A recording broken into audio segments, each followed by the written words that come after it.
Hello everyone, Lila Rose from Lila Rose Inspirations is here, and I know it's been a very long time since I've really posted anything, and I intended to really be on top of posting things, but life had different plans. And I originally created this page to promote the novel I'm writing, which I still am.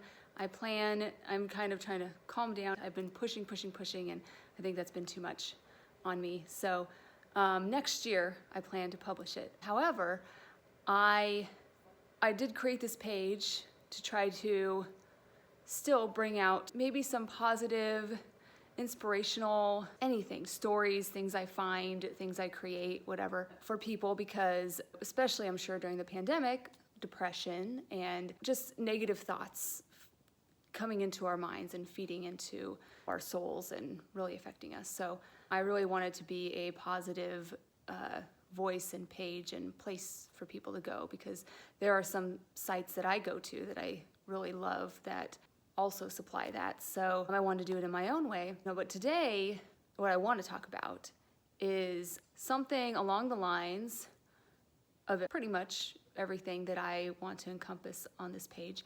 And that is for women primarily, and mothers specifically, who are maybe really hard on themselves because of how their bodies changed after having children. Now, I had twins, and so my body really changed fast. And because of that, I have had my own struggles, both image-wise, but also physical-wise. I've had a lot of back pains, and it's just harder for me to do things because I don't have support in the front, where my abs once were working. And so it's made it very difficult even to just do simple things with my kids. And I can tell that I'm starting to have like hip pains and knee pains, and I just can see it just getting worse and worse and worse. And I don't know that every woman knows this, because I didn't until I was lucky enough to find a place that focused on women pre-pregnancy and post-pregnancy. It was called Mommy Fitness. Amazing Julie provided this service, where she had workout classes for expecting moms and then rehab classes for women who have already had children. And through her, I learned about diastasis recti.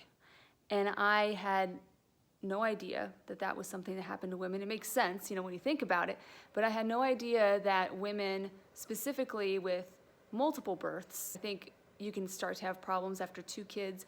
1, you're maybe okay, but 2 and beyond, it gets worse and worse. And just the separation becomes more and more severe, typically. I think it's true for most, if not all, women who have had children. And so with that, there are ways to repair it. I mean, surgery is, depending on how severe it is, obviously the biggest repair.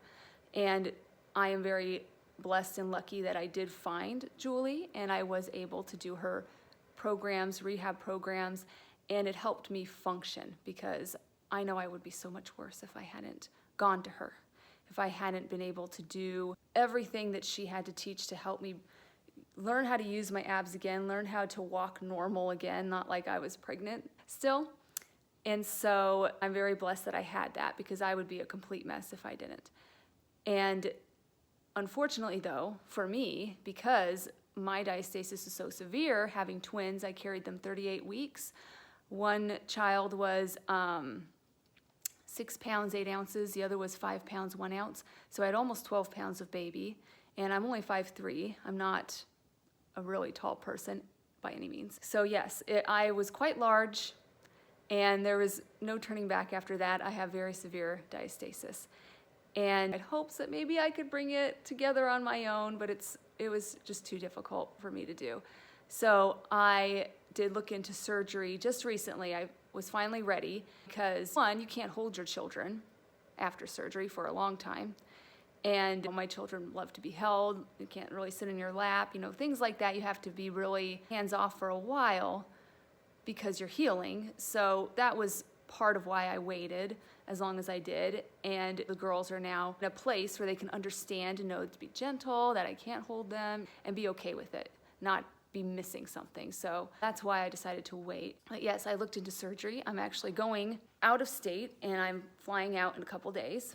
So that's why I wanted to hurry and film this before my diastasis was corrected so I could talk about it and show it to everyone. Part of why I wanted to do this video was because I didn't want women to look at me and think, oh, she had twins and look at how great she looks and look at how I look. You know, just to know that, oh, yes, I had surgery, but also to know that when you have terrible diastasis or even just a little diastasis, whatever, you can't lose that. Like, you think it's weight you have to lose, but it's not.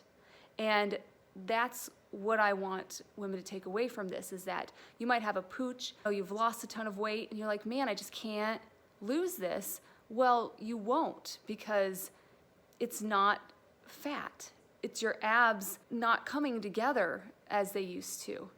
And only tummy tuck surgeries can help that. I'm going out of state to a specialist because mine is so severe. Not everyone is as severe as mine. I mean, I got the price range for what a severe diastasis correction would be, and I got the highest charge. So that's how bad my diastasis is. And I wanted to make sure that it would function correctly, because sometimes I've heard other women, and myself too, going to other wonderful plastic surgeons who are great at tummy tucks, but they aren't specialists in severe diastasis.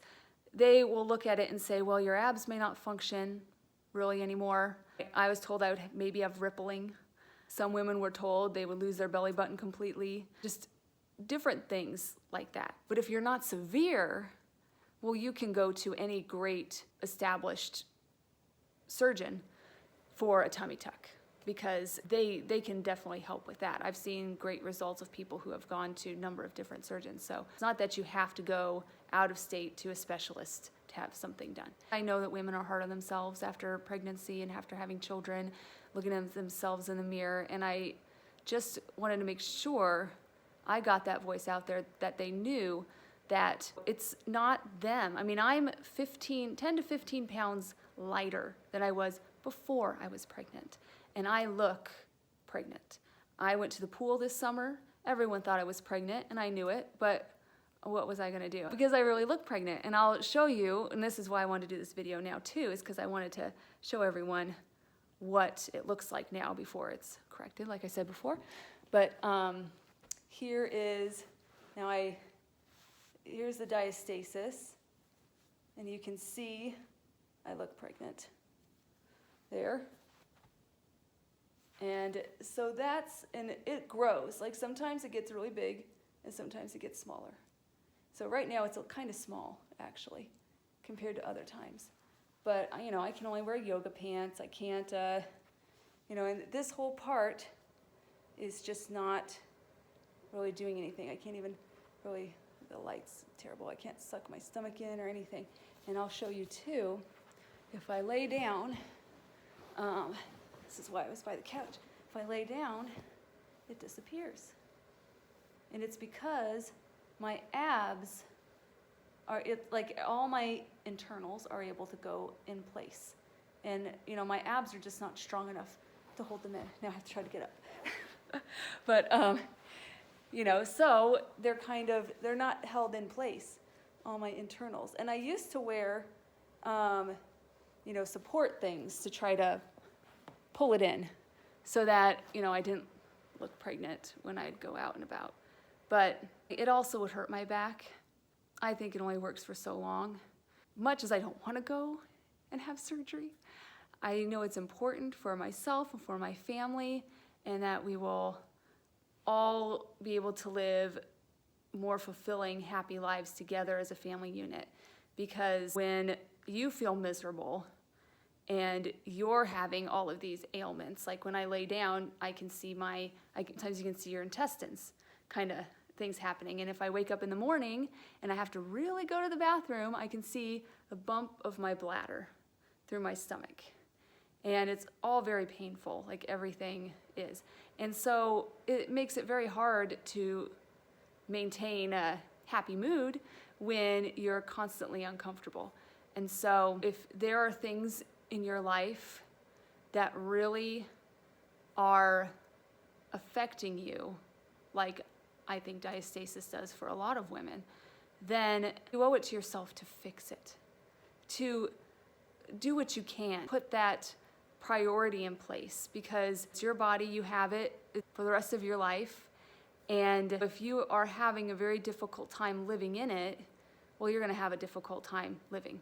There's many different options and different ranges. People have different expectations of what they want, and all of it is wonderful, catering to whomever is needing the help, whether it is physical therapy or surgery or what have you. Just don't beat yourself up for how your body is, because it's really not anything that you've done. You are important, and there's lots of things that we spend a lot of money on. And I think that, for women and mothers, that this is something that is really valuable for them to focus on and make a priority and better their lives. So thank you for listening, and I hope that maybe I've helped someone. I'm going to give updates on my progress. So thank you very much, and I hope you have a blessed day and tune in for my next video. Thank you. Bye.